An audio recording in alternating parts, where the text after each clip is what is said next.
Good morning, mabuhay and blessed be God forever. I am Jerose Muganay, And Joshua Kasaul. Mark Brian Antonio, and we are making Humba Bisaya. So, what are you waiting for? Arat na! West Virginia, Mountain Mama, take me home, country road, almost heaven, West Virginia, Blue Ridge Mountain, Shenandoah River, life is older than the trees, younger than the mountains, flowing like a breeze, country road. So ito ang ating main ingredients. So ang ating main ingredients ay 1 kilo of pork belly, 5 tablespoon of soy sauce, 2 tablespoon of sugar, 2 tablespoon of vinegar, 1/2 tablespoon of salt, 6 cloves of garlic, 1 medium size of onion, ground pepper,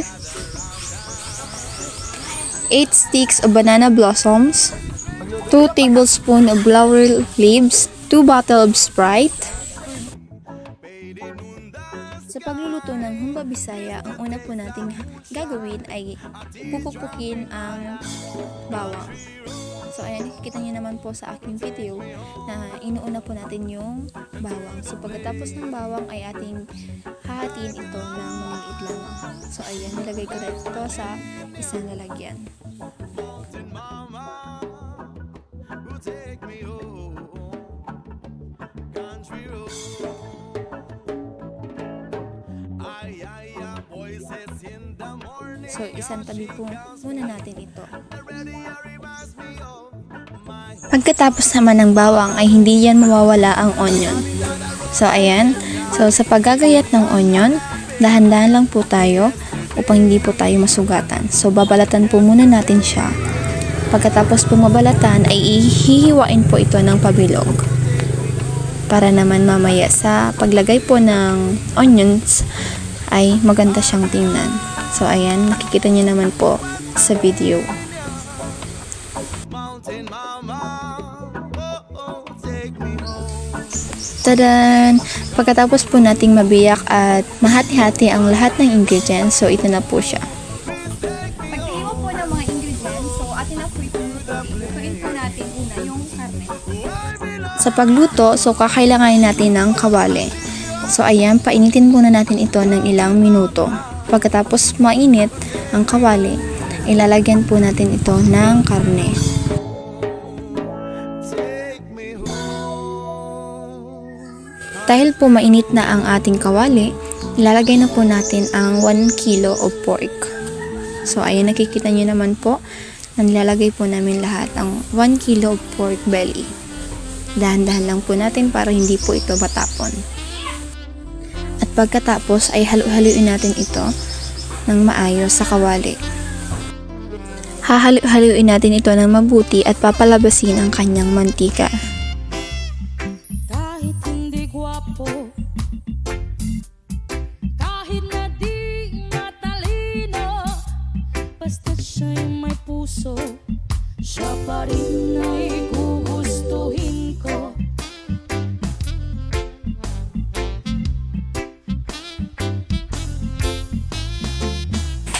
Hindi kinakailangan masunurin sa magulang, basta siya'y magalang at mapagkakatiwalaan.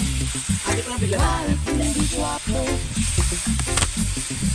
kahit na di matalino, basta siya'y may puso, siya pa rin ay gugustuhin ko.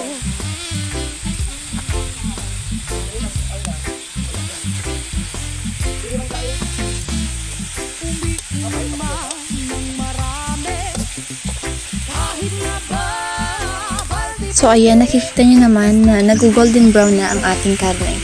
So wala po tayong tigil dyan sa paghalo.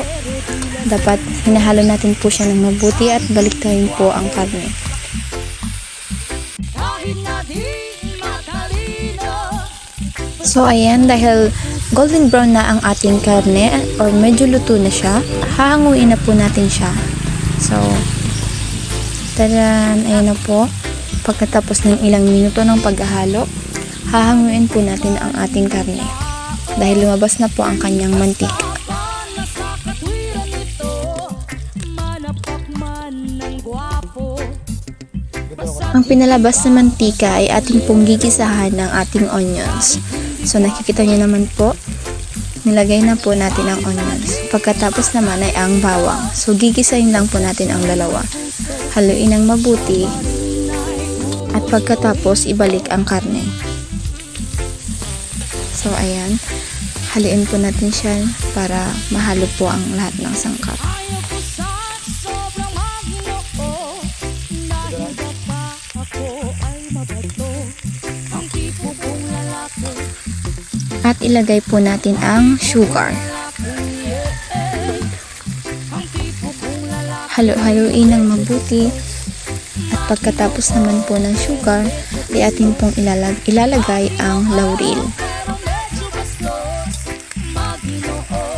Ihalo po natin ito ng mabuti para naman lumasa ito sa ating karne. At pagkatapos naman po ay ilalagay po natin ang ating soy sauce. So ayan, nakikita niyo naman po.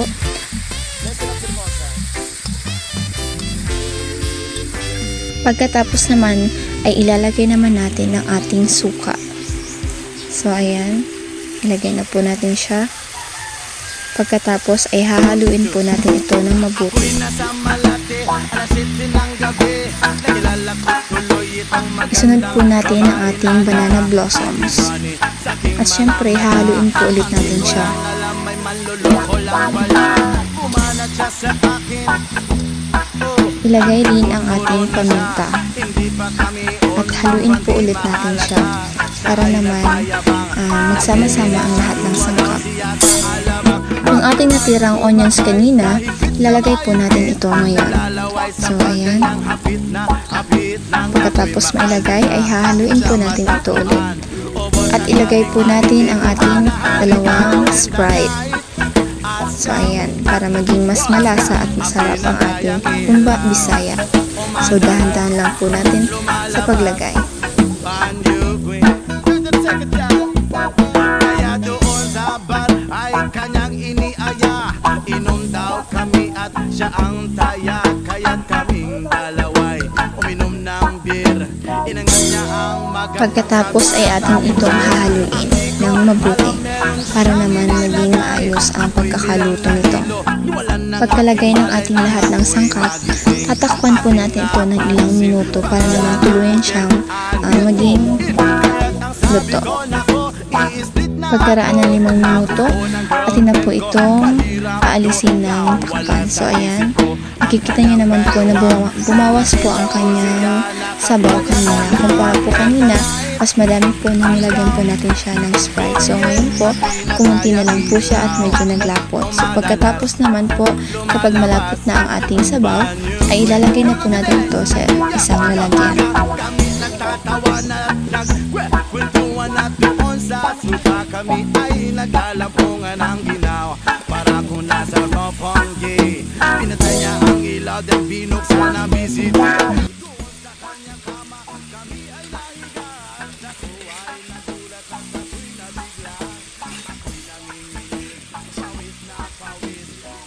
At ito na po ang ating finished product, ang humba Bisaya.